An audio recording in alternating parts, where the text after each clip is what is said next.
बालेकिल्ल्यातच पवारांना भाजपनं मोठा दणका दिलाय। एकीकडे राष्ट्रवादी काँग्रेस पक्षाचा आज वर्धापन दिन सोहळा उत्साहात साजरा होत असतानाच पवारांच्या राष्ट्रवादीला भाजपनं सुरुंग लावलाय। ते म्हणजे पवारांच्या दोन विश्वासू आणि युवा शिलेदारांना भाजपनं आपल्या पक्षात प्रवेश दिलाय।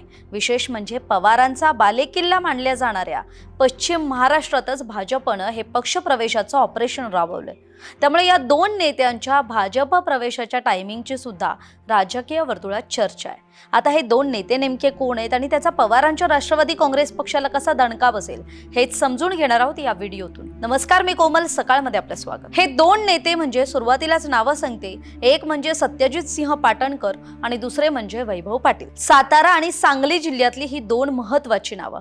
आता या दोघांबद्दल सविस्तर बोलण्याआधी आपण समजून घेऊयात की भाजपनं नेमकं या दोघांनाच का हेरलं। तर पश्चिम महाराष्ट्र हा शरद पवारांच्या पक्षाचा म्हणजे राष्ट्रवादी काँग्रेसचा एकेकाळी बालेकिल्ला राहिलाय। राष्ट्रवादी काँग्रेस पक्षाचे सर्वाधिक आमदार खासदार याच भागातून निवडून यायचे। स्थानिक स्वराज्य संस्थांच्या आगामी येऊ घातलेल्या निवडणुकींच्या पार्श्वभूमीवर भाजपनं नेमकं हेच हेरलं आणि पश्चिम महाराष्ट्रावर आपलं लक्ष केंद्रित केलं। त्यातही पवारांचा राष्ट्रवादी काँग्रेस पक्ष टार्गेट असणारे हे सुद्धा त्यांनी आता दाखवून दिले। या दोन युवा नेत्यांनी आपल्या समर्थकांसह भाजपमध्ये पक्षप्रवेश केल्यानं स्थानिक स्वराज्य संस्थांच्या निवडणुकीत त्याचा पवारांच्या राष्ट्रवादीला फटका बसू शकतो असं बोललं जातंय। सुरुवातीला बोलूयात साताऱ्याच्या शिलेदाराने साथ सोडली म्हणजे सत्यजित सिंह पाटणकर यांच्याविषयी। आता हे कोण आहेत तर ते सातारा जिल्ह्यातील पाटण तालुक्याचे प्रमुख नेते विक्रमसिंह पाटणकर यांचे चिरंजीव आहेत। त्यांनी आज मुंबईत आपल्या समर्थकांसह भारतीय जनता पक्षात म्हणजे भाजपात प्रवेश केला। यावेळी भाजपा कार्याध्यक्ष रवींद्र चव्हाण, मंत्री चंद्रकांत दादा पाटील यांच्या उपस्थितीत हा पक्षप्रवेश पार पडला आणि या समारंभाला खरं तर साताऱ्याचे खासदार उदयनराजे भोसले आणि आमदार अतुल भोसले यांची सुद्धा उपस्थिती होती। विशेष म्हणजे आज राष्ट्रवादी काँग्रेसचा वर्धापन दिन साजरा होत असतानाच भाजपने हा राजकीय डाव खेळलाय। 26 मे 2025 रोजी साताऱ्यातल्या पाटणमध्ये एक बैठक झाली होती आणि या बैठकीत पाटणकर यांनी भाजपात जाण्याची इच्छा व्यक्त केली होती। त्यानंतर आज त्यांनी हा निर्णय प्रत्यक्षात आणलाय। पाटणकर यांच्या पक्षप्रवेशामुळे खरं तर पाटण तालुक्याच्या राजकारणात मोठा भूकंप आल्याची चर्चा आहे। यामुळे आगामी निवडणुकीत राष्ट्रवादीला मोठं आव्हान निर्माण होण्याची शक्यता नाकारता येत नाही।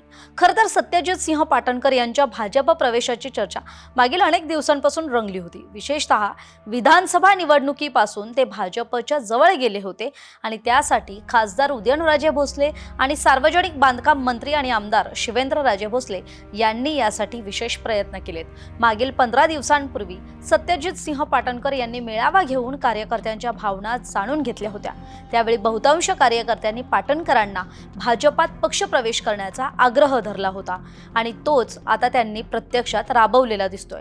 पण विशेषतः सत्यजित सिंह पाटणकरांचे वडील आणि ज्येष्ठ नेते विक्रमसिंह पाटणकर यांनी आपली संपूर्ण हयात शरद पवारांना साथ देण्यात घालवली होती। त्यामुळे ते पवारांना सोडतील का असा सुद्धा प्रश्नच होता।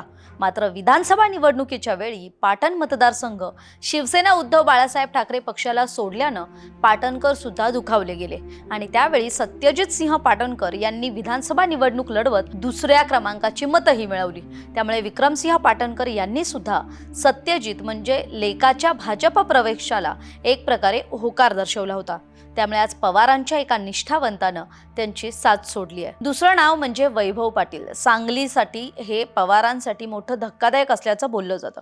आता वैभव पाटील नेमके कोण आहेत तर ते सांगलीच्या विट्याचे माजी नगराध्यक्ष राहिलेत। राष्ट्रवादी काँग्रेस शरदचंद्र पवार पक्षाचे युवा नेते म्हणूनही त्यांना ओळखलं जात होतं आणि माजी आमदार सदाशिव पाटील यांचे ते चिरंजीव आहेत। त्यांनी सुद्धा आज तुतारीची साथ सोडून कमळ हाती घेतलंय। उच्च व तंत्र शिक्षण मंत्री चंद्रकांत पाटील, भाजपचे कार्यकारी प्रदेशाध्यक्ष रवींद्र चव्हाण यांच्या उपस्थितीत खरं तर वैभव पाटील यांनी पक्षप्रवेश केलाय।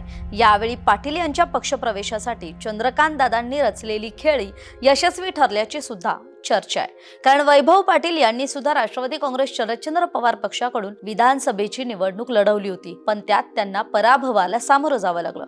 त्यानंतर मात्र भाजप नेत्यांकडून वारंवार त्यांना पक्षप्रवेशाबाबत निमंत्रण देण्यात येत होतं। सदाशिव भाऊंनी सुद्धा आतापर्यंत पवारांचीच पाठराखण केली होती। मात्र त्यांच्या चिरंजीवानं घेतलेल्या निर्णयामुळे सांगलीत शरद पवारांच्या राष्ट्रवादीला मोठा धक्का बसल्याची चर्चा आहे। आता झालंय असं की हे दोन्ही युवा नेते असे आहेत ज्यांच्या वडिलांनी आपली हयात पवारांसोबत काम करण्यात घालवली, पण त्यांच्या चिरंजीवांनीच मागील विधानसभेच्या पराभवानंतर आलेली भाजपची ऑफर स्वीकारत सत्तेत जाणं पसंत केलेलं दिसतंय। त्यामुळे एकूणच राज्याचं 2019 नंतर बदललेलं राजकारण पाहिलं तर सत्तेचा खेळ कसा निष्ठा विचार दावणीला बांधतो हे कळतच नाही। तरी आता या दोन्ही युवा नेत्यांनी साथ सोडल्यानं आगामी स्थानिक स्वराज्य संस्थेच्या निवडणुकीत पश्चिम महाराष्ट्रातला बालेकिल्ला टिकवण्यासाठी पवारांची राष्ट्रवादी नेमकी कशी रणनीती आखते हे पाहणं महत्त्वाचं असेल। तर या दोघांनी घेतलेल्या भूमिकेविषयी आपली मतं कमेंट करून जरूर कळवा। धन्यवाद।